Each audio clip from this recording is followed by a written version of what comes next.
বিদেশি বিনিয়োগ দেশের মানুষের কর্মসংস্থানের পাশাপাশি অর্থনীতিতে গুরুত্বপূর্ণ ভূমিকা রাখবে বলে মন্তব্য করেছেন বিডার নির্বাহী চেয়ারম্যান আশিক চৌধুরী।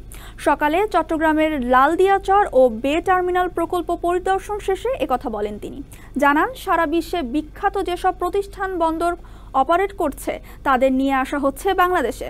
লালদিয়াচরে কাজ করবে বিশ্ববিখ্যাত বন্দর অপারেটর নেদারল্যান্ডসের প্রতিষ্ঠাতা এপিএম টার্মিনাল, যেখানে প্রতি বছর বাংলাদেশে বিদেশি বিনিয়োগ আসে 6 থেকে 700 মিলিয়ন। সেখানে একাই বিনিয়োগ করবে $800 মিলিয়ন।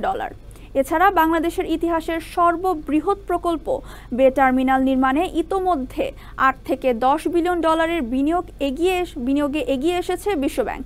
দুবাইয়ের DP world, Singapore port authority PSA এ সময় অন্যান্যর মধ্যে প্রধান উপদেষ্টার প্রেস সচিব শফিকুল আলম উপস্থিত ছিলেন।